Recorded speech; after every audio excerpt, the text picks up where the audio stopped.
Ma fille est rentrée de sa journée en famille les larmes aux yeux et des bleus sur les bras. Elle m'a dit, mamie m'a dit d'attendre dans la voiture parce que je faisais honte à la famille. Elle était restée assise là pendant 5 heures dans la chaleur de l'été pendant qu'il mangeait dans un restaurant à volonté. Quand je lui ai demandé ce qui était arrivé à ses bras, elle a répondu, papy m'a attrapée et m'a jetée dans la voiture quand j'ai demandé à manger. J'ai appelé ma mère pour exiger des réponses. Elle a ri. Elle devait apprendre à rester à sa place. Quand je suis arrivée chez eux, mon père a ouvert la porte et m'a immédiatement giflé. Comment oses-tu nous remettre en question? Ma sœur m'a poussée contre le mur. Ta sale gamine méritait pire. Ma mère a attrapé mes cheveux et a tiré. Fille ingrate. Je ne me suis pas débattue. J'ai juste pris des photos de mes blessures et des bleus de ma fille. Puis j'ai fait ça. Ce qui s'est passé ensuite les a tous plongés dans la terreur. L'appel est arrivé à 18h30, un mardi soir. La voix de ma fille Lily a crépité dans le haut-parleur du téléphone, si petite et effrayée que mon estomac s'est tordu. Maman, tu peux venir me chercher, s'il te plaît? J'attrapais déjà mes clés avant même qu'elle ait fini sa phrase. Où es-tu, mon bébé? Dans la voiture de mamie. Dans l'allée. Sa respiration était irrégulière, entrecoupée de sanglots étouffés. J'attends depuis très, très longtemps. Mes mains tremblaient en démarrant le moteur. Mes parents habitaient à 20 minutes, j'ai mis 12 minutes. Le soleil, bas et féroce dans le ciel de juillet, faisait miroiter la chaleur sur l'asphalte. Leur berline argentée était garée dans l'allée, les vitres hermétiquement fermées. À l'intérieur, ma fille de 9 ans pressait son visage contre la vitre, ses joues d'un rouge inquiétant. J'ai ouvert la portière d'un coup sec. Une bouffée de chaleur s'en est échappée, comme si j'ouvrais un four.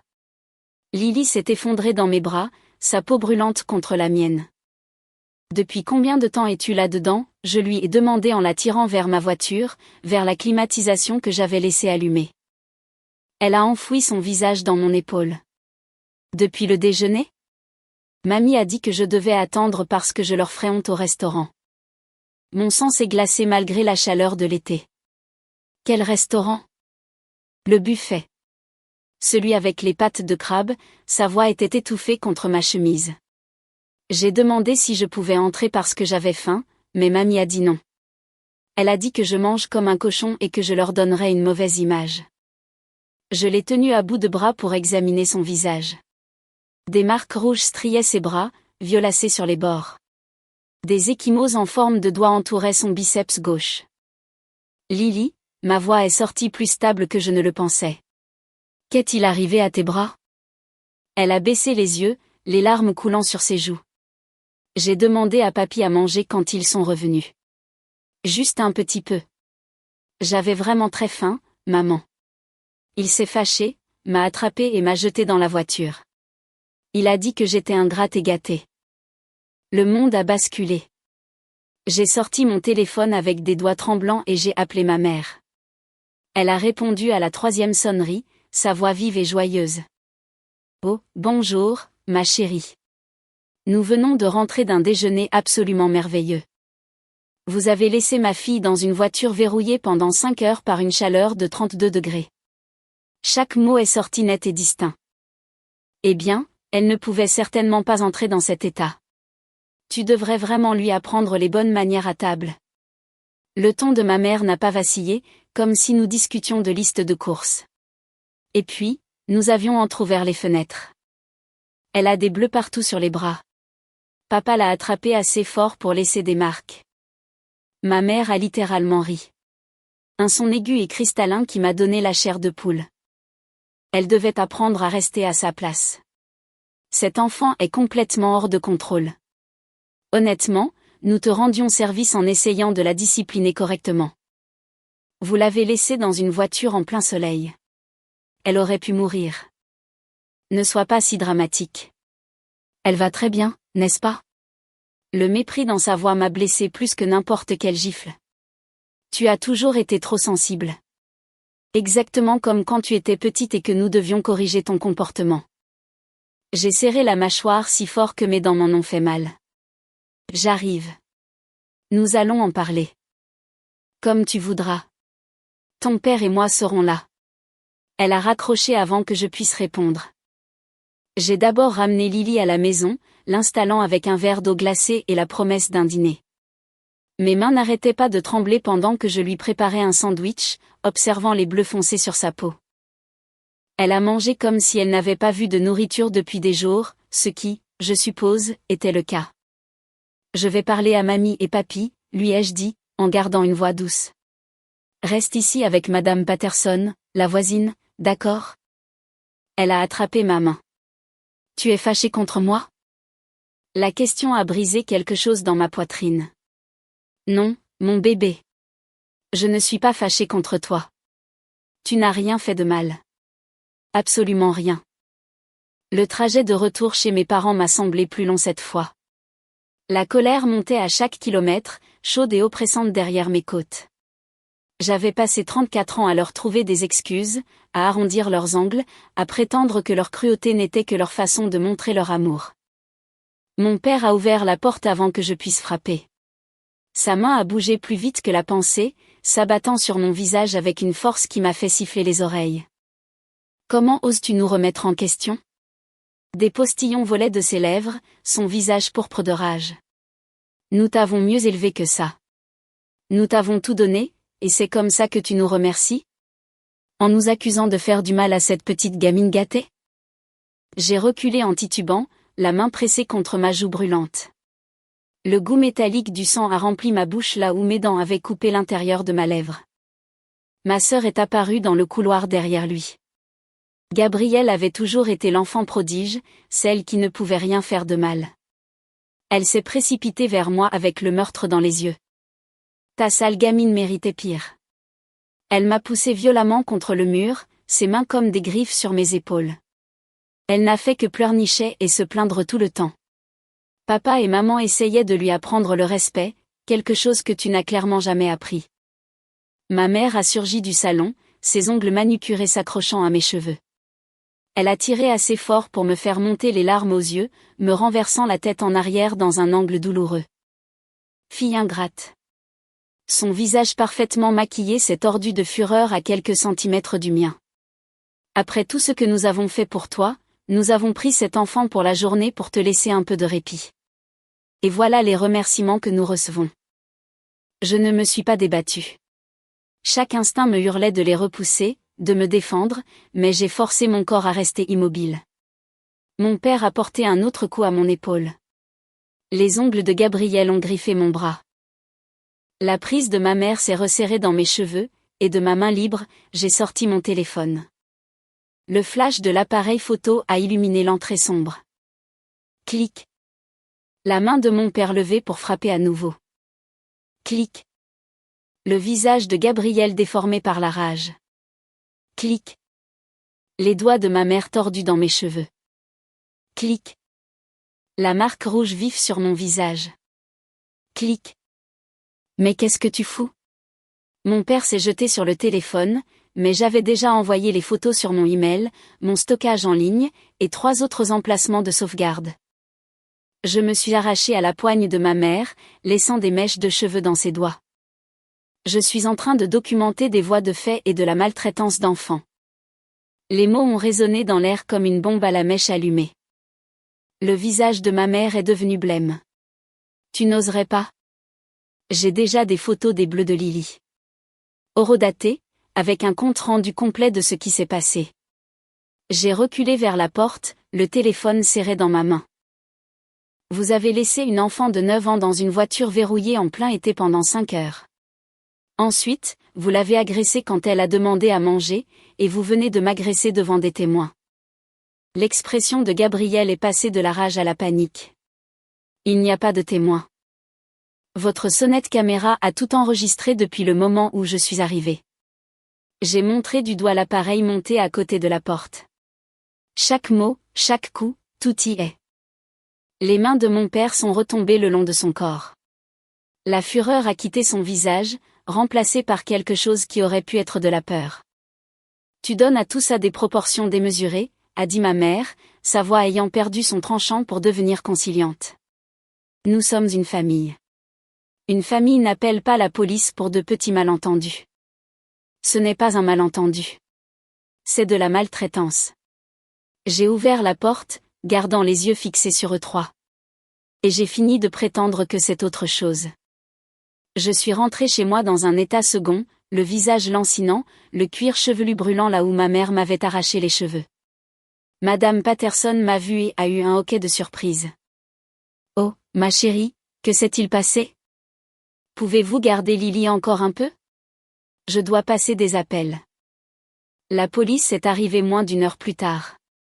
2 officiers ont pris nos dépositions, ont photographié mes blessures ainsi que les bleus de Lily, et ont écouté son récit hésitant de la journée. Un détective a pris le relais le lendemain matin avec d'autres questions. Nous ouvrons une enquête, m'a dit l'inspectrice Rodriguez, ses yeux sombres et sérieux. Mise en danger d'enfants, voies de fait, possibles accusations de violence domestique. Les photos que vous avez prises sont des preuves extrêmement utiles. Mon téléphone a commencé à sonner avant même que l'inspectrice ne soit partie.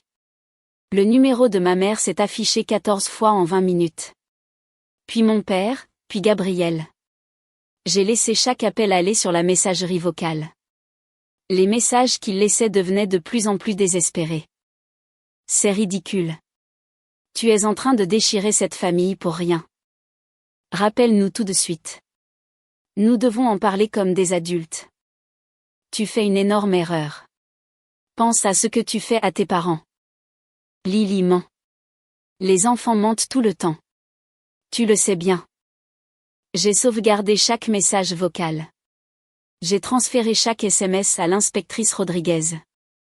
L'histoire s'est répandue dans notre famille élargie comme une traînée de poudre. Des tantes et des oncles dont je n'avais pas eu de nouvelles depuis des années avaient soudainement une opinion. Le frère de mon père m'a traité de semeuse de zizanie vindicative. La sœur de ma mère a dit que je jetais ma famille par-dessus bord pour un simple différend. Seule ma cousine Maya m'a contacté pour me soutenir. Je te crois, a-t-elle dit doucement au téléphone. Je me souviens de la façon dont il te traitait quand on était enfant. J'ai toujours eu trop peur pour dire quoi que ce soit. Ces mots ont déverrouillé des souvenirs que j'avais profondément enfouis. Des fêtes d'anniversaire où j'étais enfermée dans ma chambre pour des infractions mineures pendant que tout le monde célébrait en bas. Des dîners de famille où chaque bouchée que je prenais était scrutée et critiquée. Les comparaisons constantes avec Gabriel, qui brillait de 1000 feux alors que je n'étais jamais à la hauteur. À l'époque, les bleus n'avaient jamais été visibles. La cruauté avait été prudente, calculée, toujours juste en deçà de laisser des marques que les professeurs auraient pu voir. Mais j'avais appris à sourire à travers tout ça, à prétendre que tout allait bien, à croire que l'amour ressemblait parfois à des mots durs et à des mains encore plus dures. Je ne laisserai pas Lily apprendre les mêmes leçons. L'audience préliminaire a eu lieu 3 semaines plus tard. Mes parents sont arrivés avec un avocat coûteux et des expressions identiques d'innocence bafouée. Ils s'étaient habillés avec soin, ma mère avec des perles et une robe sobre, mon père dans son meilleur costume. Leur avocat m'a dépeinte comme une mère célibataire instable et rancunière. Il a suggéré que j'avais poussé Lily à mentir. Il a insinué que les bleus sur ses bras auraient pu venir de n'importe où. Puis le procureur a diffusé l'enregistrement de la sonnette caméra. Le silence s'est fait dans la salle d'audience alors que la voix de mon père résonnait dans les haut-parleurs. « Comment oses-tu nous remettre en question ?» Le claquement sec de sa main sur mon visage a fait tressaillir plusieurs personnes dans la galerie. Gabriel me poussant contre le mur, ma mère me tirant les cheveux. Tout était capturé en parfaite vidéo haute définition.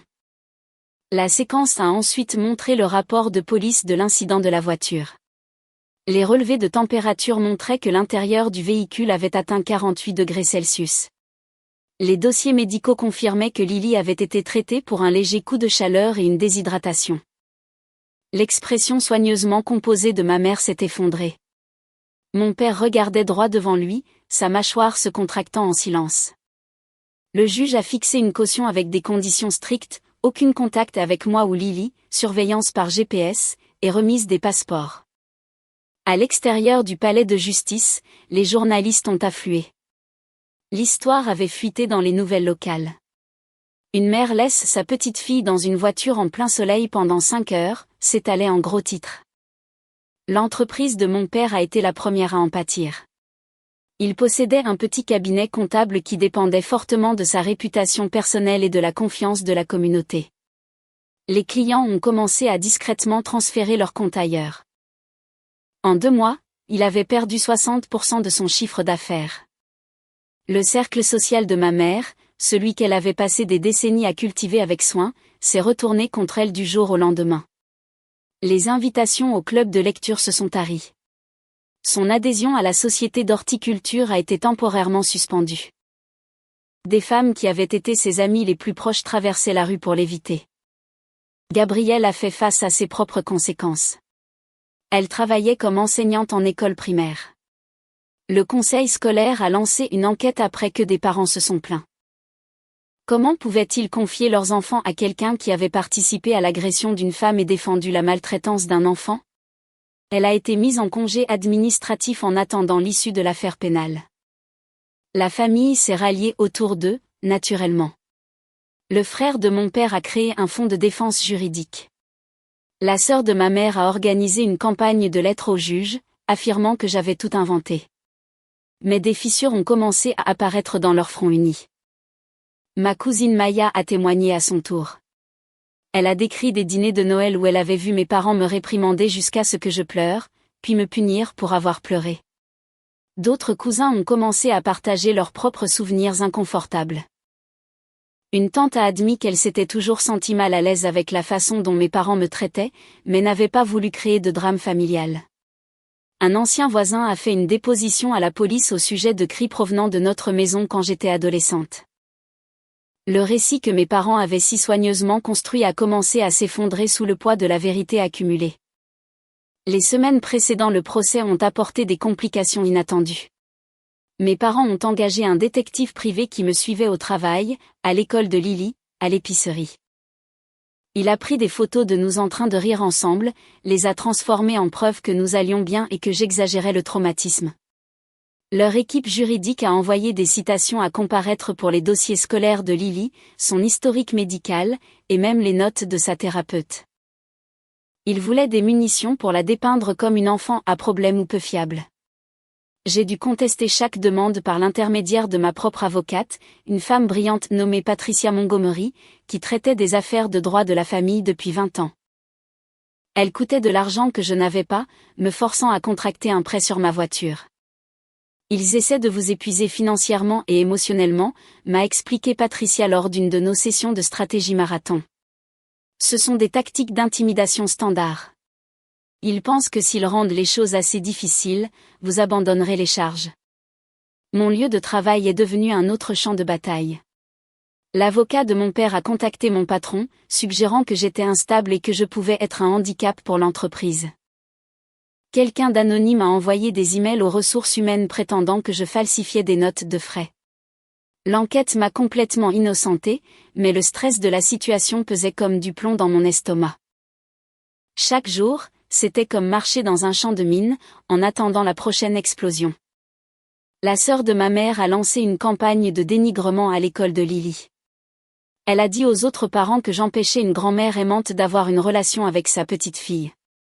Elle a insinué que j'avais des problèmes de santé mentale, que j'étais paranoïaque et vindicative. 3 mères ont désinvité Lily de fête d'anniversaire. L'une m'a appelée directement, la voix pleine d'une fausse inquiétude. Nous pensons juste qu'il est préférable que Lily ne vienne pas tant que votre situation familiale n'est pas résolue. Nous ne voulons pas de drame aux événements de nos enfants. J'ai eu envie de lui hurler dessus. De lui demander ce qu'elle ressentirait si quelqu'un faisait du mal à sa fille et que tout le monde la traitait comme si c'était elle le problème. Au lieu de ça, je l'ai remerciée poliment et j'ai raccroché. Lily a pleuré jusqu'à s'endormir cette nuit-là.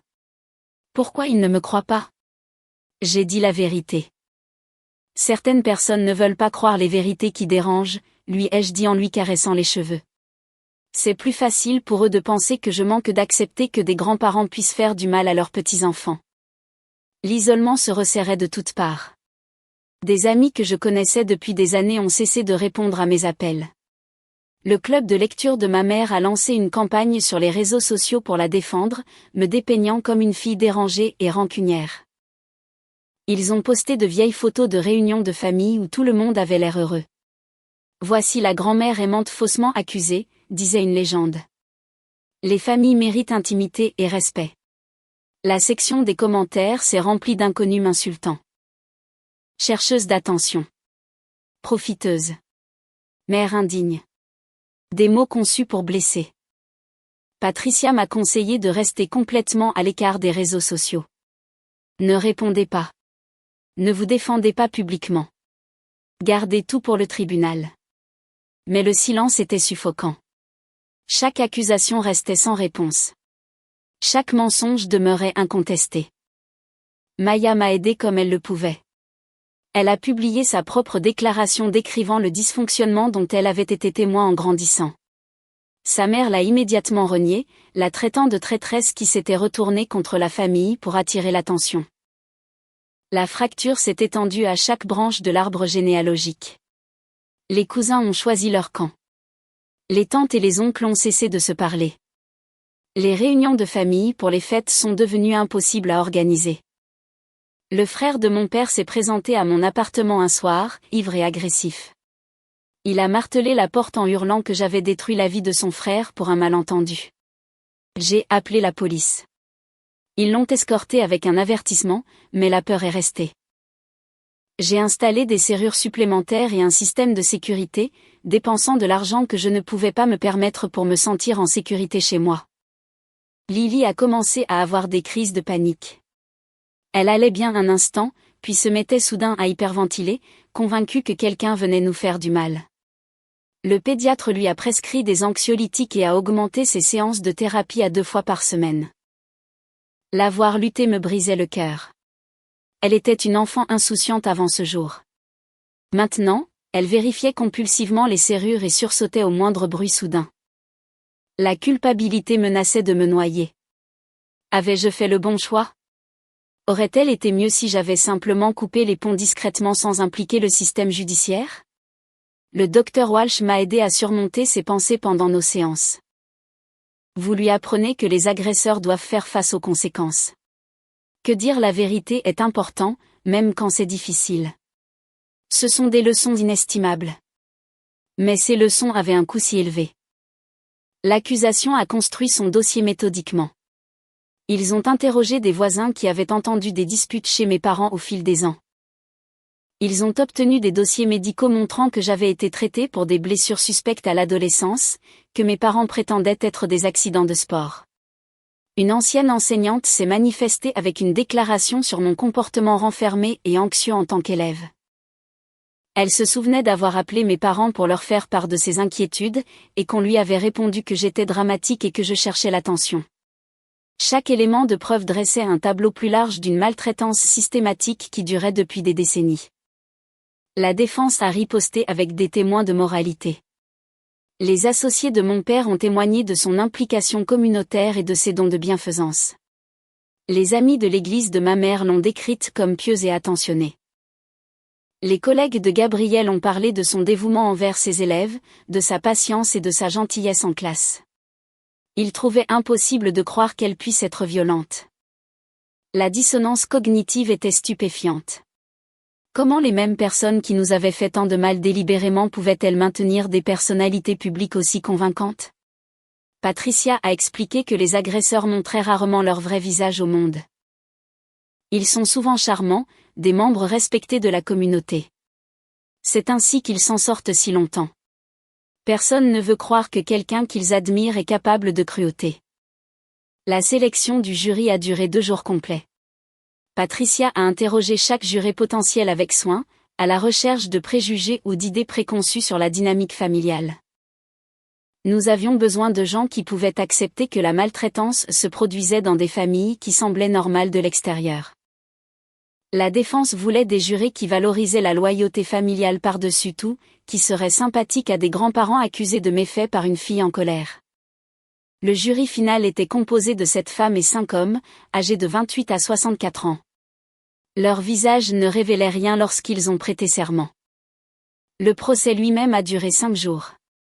Lily n'a pas eu à témoigner directement, mais son entretien enregistré avec un psychologue pour enfants a été diffusé au jury. Elle a parlé clairement et calmement de son attente dans la voiture chaude, de sa faim et de sa peur, des mains de son grand-père qui lui avait fait des bleus. La défense a essayé de trouver des failles dans son histoire. Ne pouvait-elle pas déverrouiller les portes? N'était-elle pas assez grande pour savoir qu'il ne fallait pas rester assise là? Le procureur a démoli ses arguments avec le témoignage d'experts sur la façon dont les enfants réagissent aux figures d'autorité, en particulier les grands-parents. Un pédiatre a expliqué les dangers physiques de laisser un enfant dans une voiture chaude pendant 5 heures. L'enregistrement de la sonnette caméra a été diffusé encore et encore. Mon père a témoigné pour sa propre défense. Il a affirmé qu'il m'avait à peine touché, que je m'étais délibérément positionné pour que ça paraisse pire que ça ne l'était. Il a suggéré que Lily s'était fait des bleus en jouant et l'avait blâmé. Le contre-interrogatoire l'a anéanti. Le procureur a repassé l'audio, soulignant chaque mot. Comment oses-tu nous remettre en question? Le son clair de l'impact. La propre voix de mon père le condamnait. Le jury a délibéré pendant 6 heures. Coupable de mise en danger d'enfant. Coupable de voies de fait. Ma mère a reçu les mêmes verdicts. Gabrielle faisait face à des accusations distinctes pour son rôle dans mon agression. Elle a plaidé coupable dans le cadre d'un accord, espérant sauver sa licence d'enseignement. La sentence a été prononcée 2 mois plus tard. Mon père a écopé de 3 ans, ma mère de 2 ans et demi. Gabrielle a eu 18 mois de probation, des cours de gestion de la colère obligatoire et un signalement permanent sur sa certification d'enseignante. J'étais assise dans la salle d'audience et je ne ressentais rien. Pas de triomphe, pas de satisfaction, juste une sorte de soulagement vide que ce soit enfin terminé. Ma mère a pleuré pendant que l'huissier l'emmenait. De vraies larmes cette fois, pas celles, manipulatrices, qu'elle déployait si habilement toute ma vie. Elle m'a regardé avec quelque chose comme de la haine brûlant dans ses yeux. Mon père ne m'a jamais regardé du tout. La salle d'audience s'est vidée lentement. Patricia m'a serré l'épaule. Tu as fait ce qu'il fallait faire. Je sais que ça ne ressemble pas à une victoire, mais tu as protégé ta fille. Dehors, une poignée de journalistes attendaient avec des caméras et des microphones. J'avais refusé toutes les demandes d'interview pendant le procès, mais ils étaient toujours là, espérant une déclaration. Que pensez-vous du verdict? A crié l'un d'eux. Avez-vous des regrets? A lancé un autre. Je suis passé devant eux sans répondre, la tête baissée, concentré sur le fait d'atteindre ma voiture. Maya est apparue à côté de moi, faisant obstruction, sa main ferme sur mon coude. Nous sommes allés à son appartement en silence. Elle a préparé du thé pendant que j'étais assise sur son canapé, à ne rien regarder. Tu es en état de choc, a-t-elle dit en me tendant une tasse chaude. C'est normal. J'ai l'impression que je devrais ressentir quelque chose. Les mots sont sortis plats. Du soulagement, de la tristesse ou de la colère. Quelque chose. Tu as fonctionné à l'adrénaline pendant des mois. Maintenant que c'est fini, ton corps ne sait plus quoi faire. Maya s'est assise à côté de moi. Laisse-toi du temps. Les émotions viendront. Elle avait raison. Les émotions sont venues par vagues au cours des semaines suivantes, me submergeant à des moments inattendus. Je faisais les courses et je fondais soudainement en larmes dans le rayon des céréales. Je conduisais pour aller au travail et je devais m'arrêter, tremblant trop fort pour continuer. Le deuil de la famille que je n'avais jamais vraiment eu. La rage contre des années de mauvais traitements que j'avais normalisés. Le soulagement que ce soit enfin terminé. La terreur que, d'une manière ou d'une autre, ce ne soit pas le cas. Qu'il trouve un moyen de nous faire du mal à nouveau, même derrière les barreaux. Le Dr Walsh a augmenté nos séances à 2 fois par semaine. Nous avons travaillé sur ces émotions complexes. La culpabilité qui persistait malgré le fait de savoir intellectuellement que je n'avais rien fait de mal.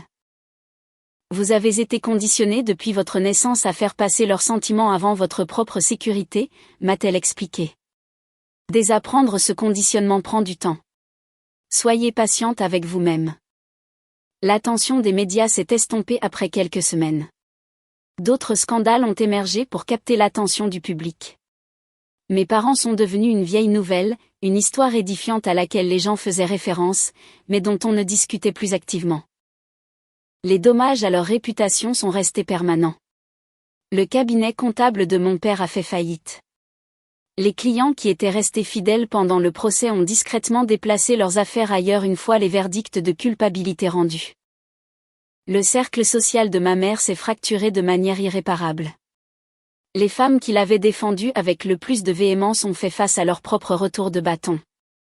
Comment avaient-elles pu soutenir quelqu'un qui avait mis un enfant en danger? Leur jugement a été remis en question. Plusieurs m'ont présenté des excuses discrètes par l'intermédiaire de connaissances communes.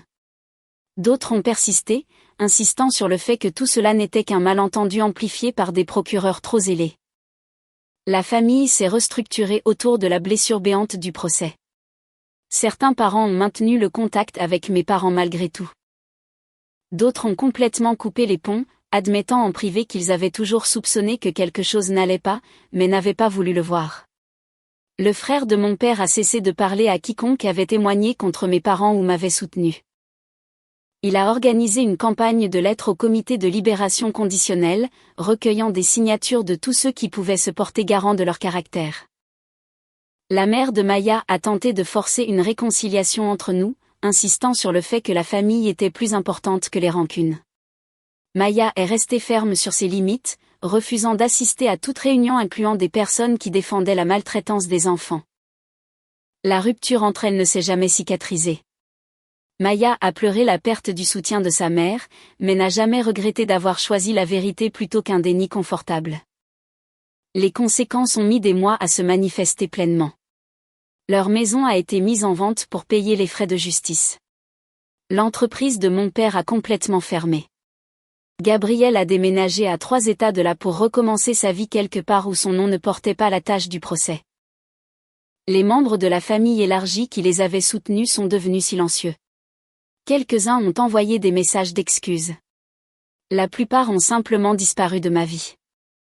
Maya et moi sommes devenus plus proches.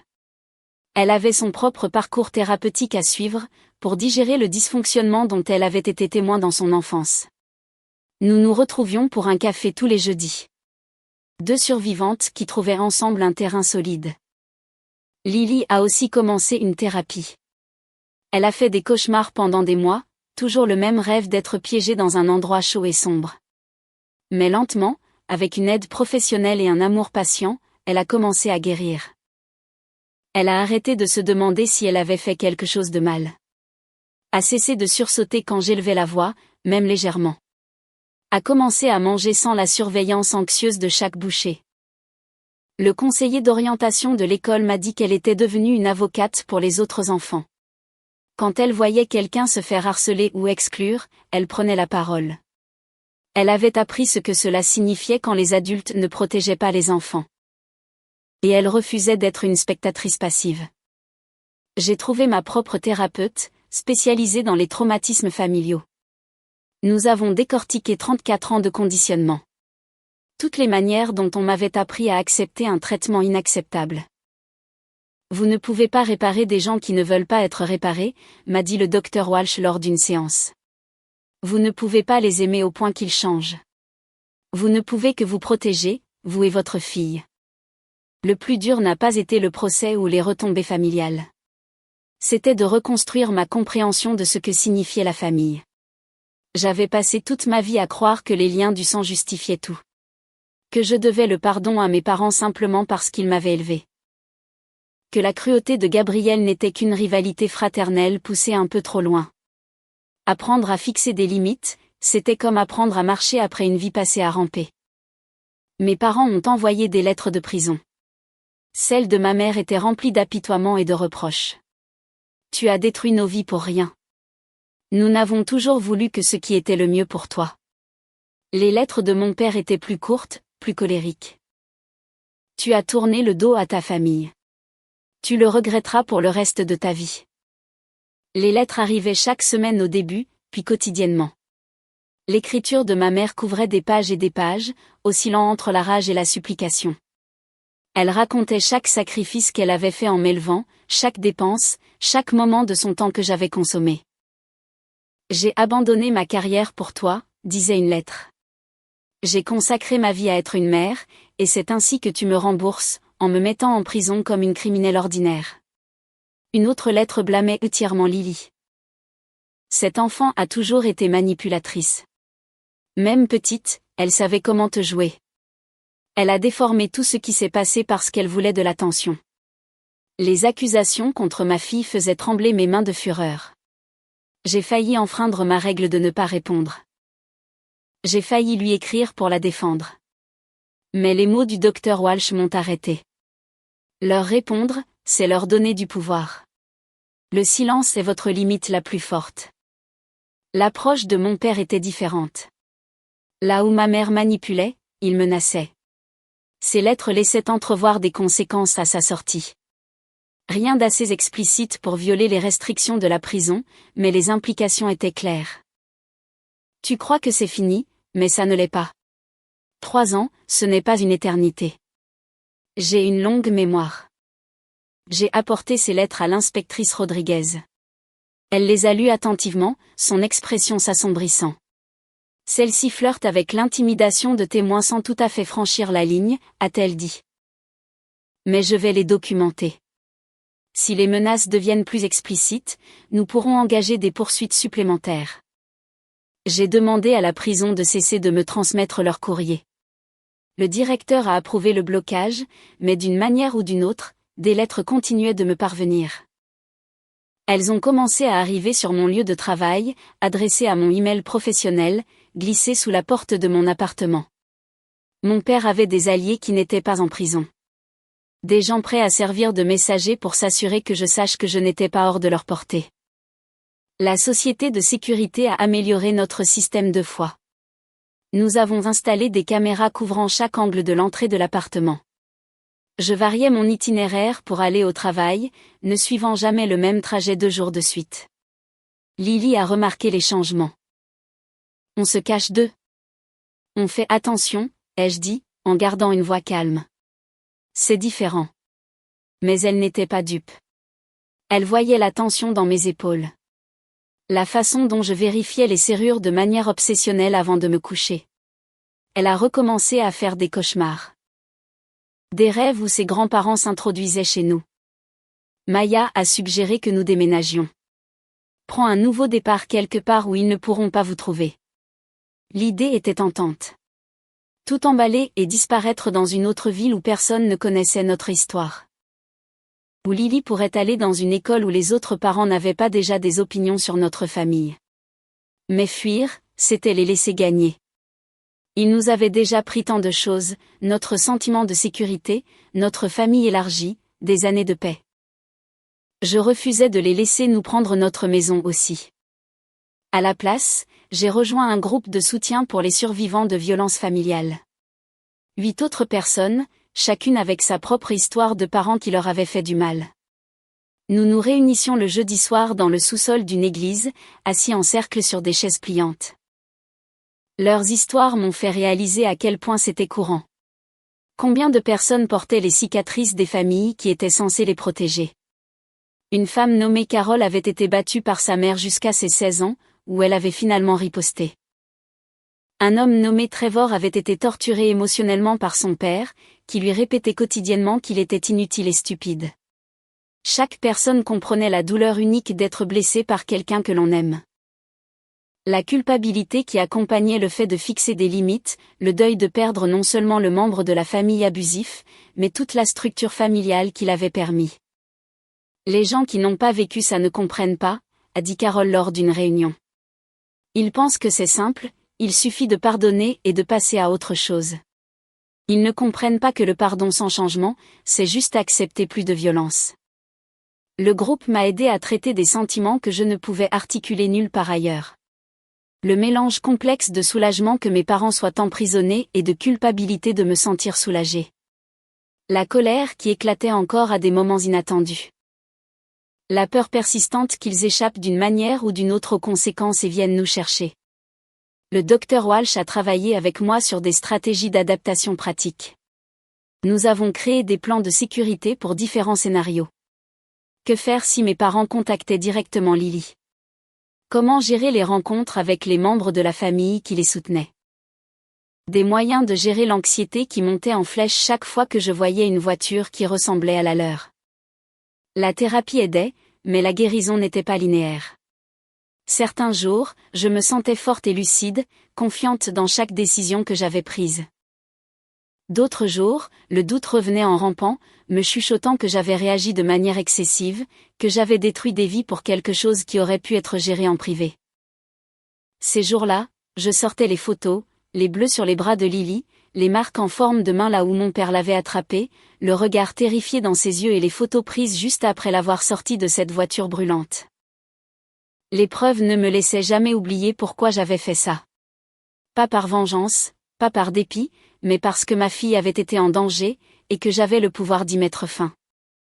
Je n'ai répondu à aucune de leurs lettres. Le docteur Walsh m'a aidé à comprendre que je ne leur devais ni ma douleur ni ma présence, peu importe l'ADN. Lily m'a demandé une fois s'il me manquait. Les parents que j'aurais aimé avoir me manquent, lui ai-je répondu honnêtement. Ceux qui m'auraient protégé comme je te protège. Mais les personnes qu'ils étaient vraiment ne me manquent pas. Elle y a réfléchi un long moment. Ils ne me manquent pas non plus. Ils étaient méchants avec moi. Je suis désolée de ne pas l'avoir vu plus tôt. La culpabilité pesait encore lourdement sur ma poitrine parfois.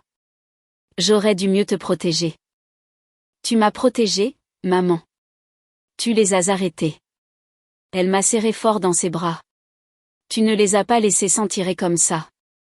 Un an après la sentence, j'ai reçu un avis indiquant que ma mère serait éligible à la libération conditionnelle.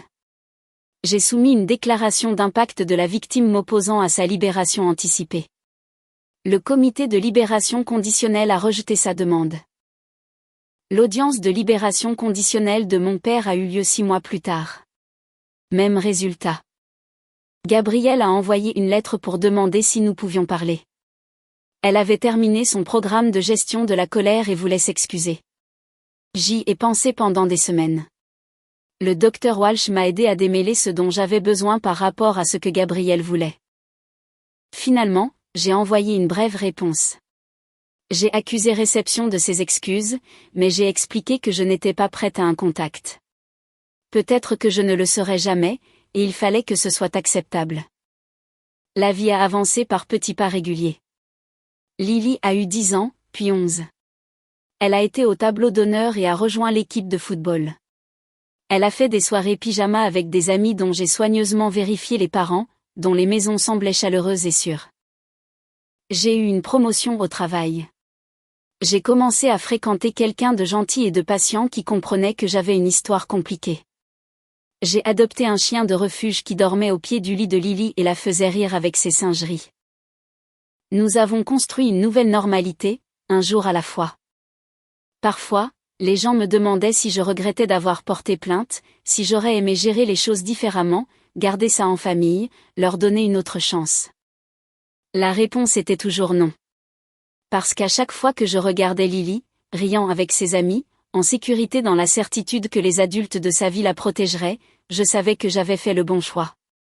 Elle n'apprendrait jamais à accepter la violence comme de l'amour. Ne croirait jamais que la famille avait le droit de lui faire du mal. Ne passerait jamais des décennies à trouver des excuses pour un comportement inexcusable. Le cycle s'est arrêté avec moi. 3 ans après le procès, j'ai reçu un appel de l'aumônier de la prison. Mon père avait eu une crise cardiaque. Il était à l'hôpital, le pronostic incertain. Il demande à vous voir, a dit l'aumônier doucement. Je sais qu'il y a une histoire difficile, mais si vous vouliez lui dire au revoir.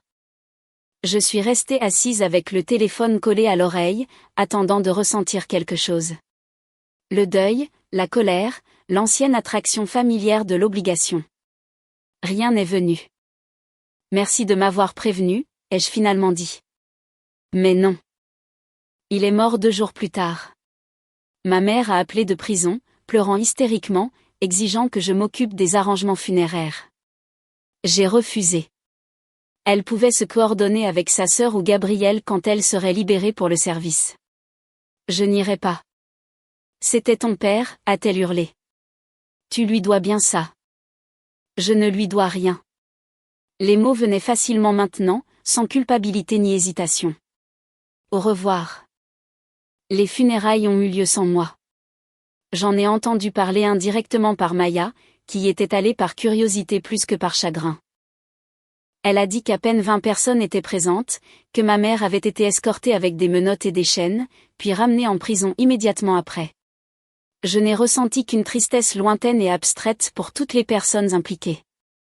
Lily a demandé si nous devions visiter la tombe. Seulement si tu le veux, lui ai-je dit.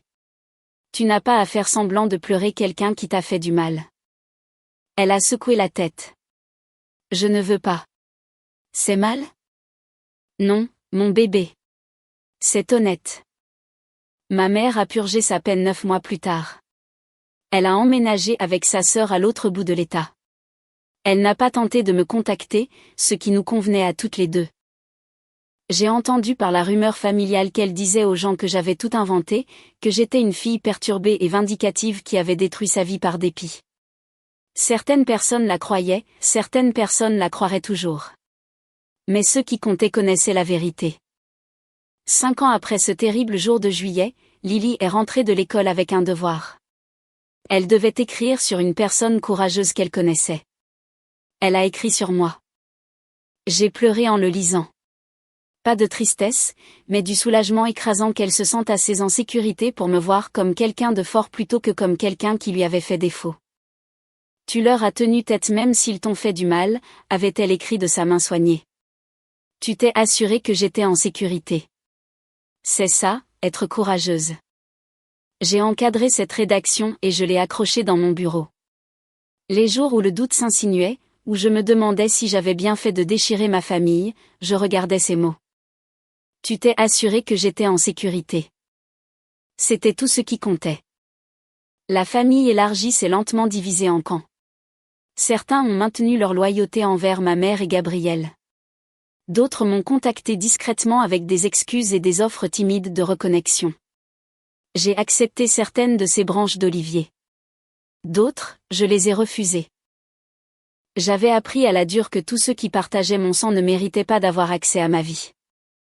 Maya et moi organisions Thanksgiving ensemble maintenant, construisant nos propres traditions avec notre famille de cœur. Des gens qui venaient avec de la gentillesse au lieu de critiques. Qui traitaient ma fille avec douceur et respect.